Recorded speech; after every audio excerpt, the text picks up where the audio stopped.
नमस्कार, मैं डॉक्टर चंद्र प्रकाश खारू। आज हम डिस्कस करने जा रहे हैं BSc part first organic chemistry unit fourth arene and aromaticity. जैसा कि हमने बेंजीन के बाद में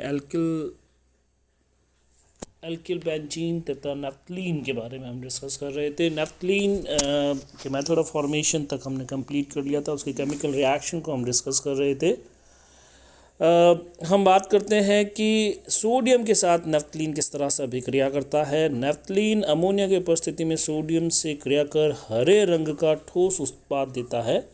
ये हरे रंग का ठोस उत्पाद एक्चुअली सॉल्ट है, लवण है, किसका? रेडिकल एनायन का। नेफ्थलीन का जो रेडिकल एनायन है उसका सोडियम लवण, रेडिकल एनायन का सोडियम लवण हरे रंग का ठोस उत्पाद है, जो कि नेफ्थलीन सोडियम और अमोनियम की क्रिया द्वारा प्राप्त होता है। ऑक्सीकरण अभिक्रिया। भिन्न भिन्न ऑक्सीकारकों की उपस्थिति में नेफ्थलीन भिन्न भिन्न उत्पादों का निर्माण करता है। जैसे कि यहाँ पे नेफ्थलीन का ऑक्सीडेशन डिफरेंट कंडीशन के अंदर शो किया है। सबसे पहले जैसे कि मर्क्यूरिक सल्फेट और सल्फ्यूरिक एसिड के प्रेजेंस में जब ऑक्सीडेशन होता है तो थैलिक एनहाइड्राइड का निर्माण होता है। वैनेडियम पेंटाऑक्साइड की उपस्थिति में 500 डिग्री सेंटीग्रेड टेम्परेचर पर जब गर्म किया जाता है तो अगेन थैलिक एनहाइड्राइड उत्पाद के रूप में प्राप्त होता है। क्षारीय एमिनोफोर की उपस्थिति में जब ऑक्सीकरण किया जाता है तो थैलिक अम्ल प्राप्त होता है।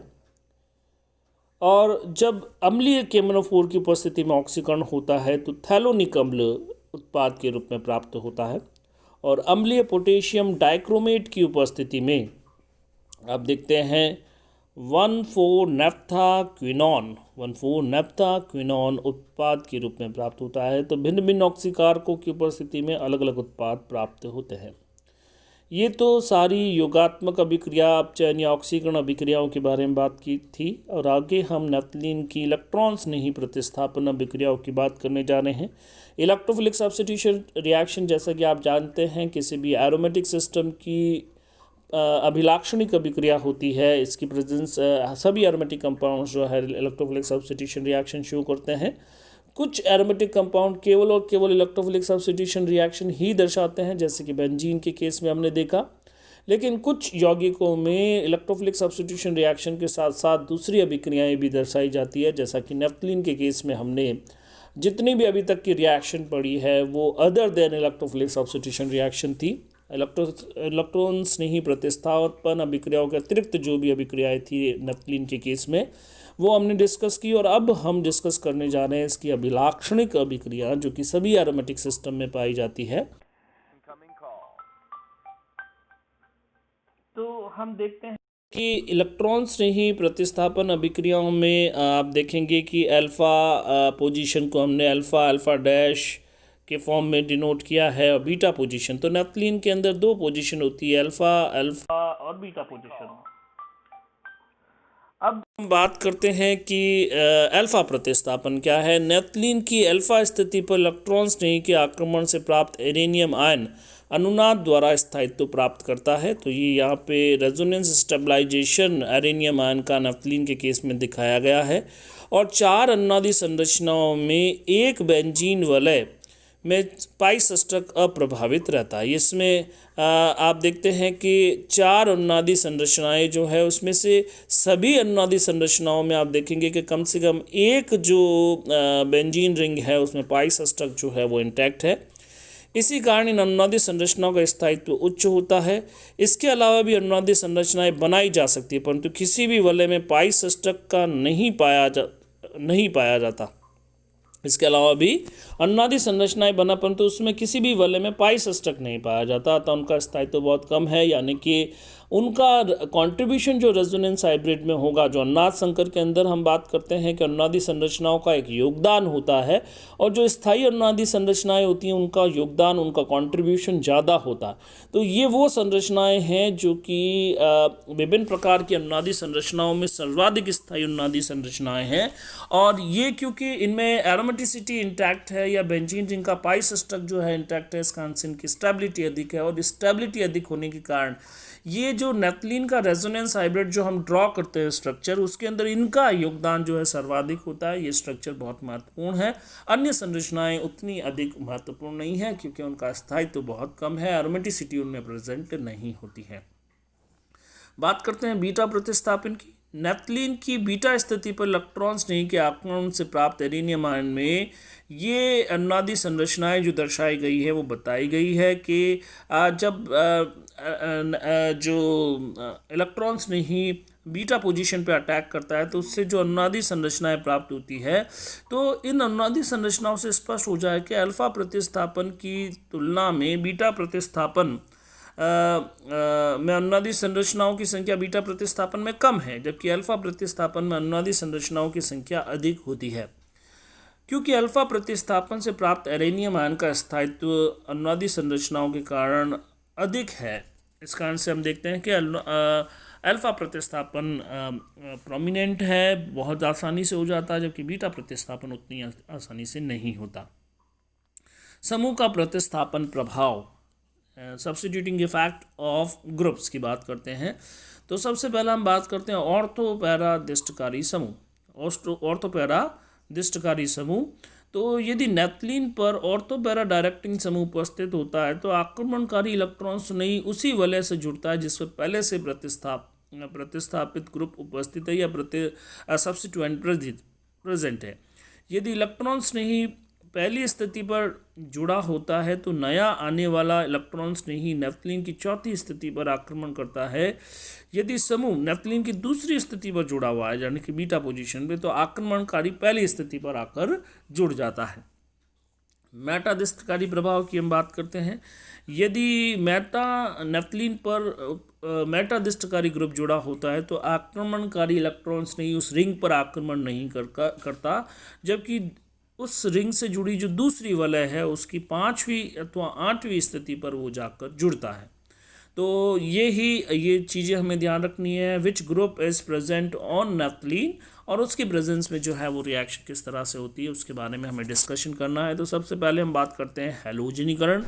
नेप्थलीन की क्रिया आयरन की उपस्थिति में क्लोरीन से कराने पर अल्फा क्लोरोनेप्थलीन मुख्य उत्पाद के रूप में प्राप्त होता है। तो यहाँ पे अल्फा और बीटा दोनों उत्पाद प्राप्त हो रहे हैं, लेकिन अल्फा प्रोडक्ट जो है उसकी स्टेबिलिटी ज़्यादा है, as we already discuss it that alpha substituent is more stable due to the more stable uranium ion. This reaction is kinetically controlled, therefore more reaction go through the more stable intermediate. तो naphthalene की क्रिया carbon tetrachloride की उपस्थिति में bromine से करवाने पर alpha bromo naphthalene प्राप्त होता है। यहाँ पे बीटा प्रोडक्ट ही प्राप्त नहीं हो रहा। 1 क्लोरोनेप्थलीन की का आयरन की उपस्थिति में पुनः क्लोरीनीकरण करने पर 1,4, जैसा कि हमने कहा कि chlorine is alpha ortho para directing group, और यदि पहली पोजीशन पे अल्फा जो ऑर्थो डायरेक्टिंग ग्रुप यदि प्रेजेंट होता है तो चौथी स्थिति पर आक्रमण हो रहा है और आपको 1,4 डाइनेप्थलीन जो है मुख्य उत्पाद के रूप में प्राप्त हो रहा है। क्लोरीन में जो है वो एक ऑर्थो पैरा डायरेक्टिंग ग्रुप है। क्लोरीन ऑर्थो पैरादिष्टकारी समूह है। आक्रमणकारी इलेक्ट्रॉन्स नहीं उसी वलय की द्वितीय अथवा चौथी स्थिति पर आक्रमण कर सकता है। दूसरी स्थिति पर त्रिविन्यासी बाधा पाई जाती है तथा क्लोरोनियम आयन चौथी स्थिति पर आक्रमण करता है।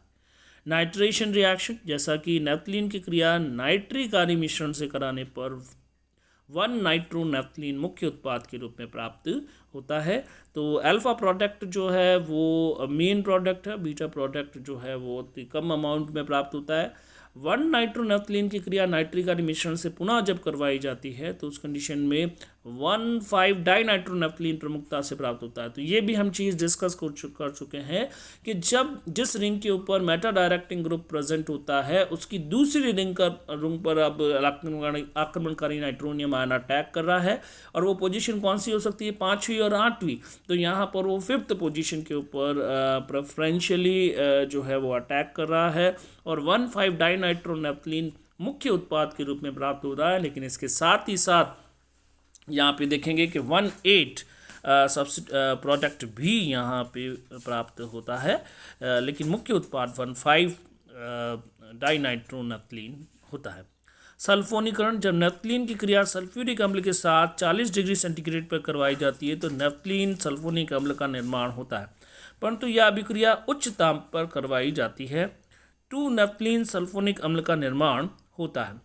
इसी प्रकार जब नेफ्थलीन सल्फोनिक अम्ल को 150 डिग्री सेंटीग्रेड पर तापक्रम पर गर्म किया जाता है तो यह 2 नेफ्थलीन सल्फोनिक अम्ल में परिवर्तित हो जाता है, यानी कि यहाँ पे पुनर्विन्यास अभिक्रिया जो है वो आपको देखने को मिलती है। क्या किया आपने, सल्फ्यूरिक एसिड की रिएक्शन नेफ्थलीन की रिएक्शन 40 डिग्री सेंटीग्रेड के ऊपर सल्फ्यूरिक एसिड से जब करवाई जाती है तो उस कंडीशन में नेफ्थलीन सल्फोनिक अम्ल का निर्माण होता है, और जब इसको 150 डिग्री सेंटीग्रेड पर गर्म किया जाता है सीधे या नेफ्थलीन की क्रिया 160 डिग्री सेंटीग्रेड टेम्परेचर पे सल्फ्यूरिक एसिड से जब करवाई जाती है तो उस कंडीशन में आप देखेंगे कि आपको उत्पाद के रूप में 2 नेफ्थलीन सल्फोनिक एसिड प्राप्त होगा, that is more stable product.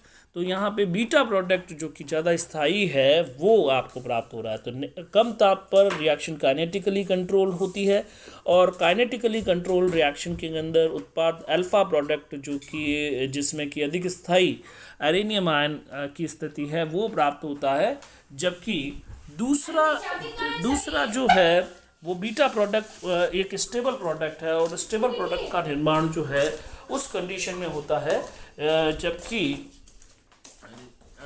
जबकि रिएक्शन थर्मोडायनेमिकली कंट्रोल्ड होती है। तो हायर टेम्परेचर पे रिएक्शन थर्मोडायनेमिकली कंट्रोल होती है, जबकि लोअर टेम्परेचर पे रिएक्शन काइनेटिकली कंट्रोल्ड रहती है। तो इस प्रकार आप देखते हैं कि नेफ्थलीन में 2 तरह के उत्पाद जो है उनका निर्माण होता है।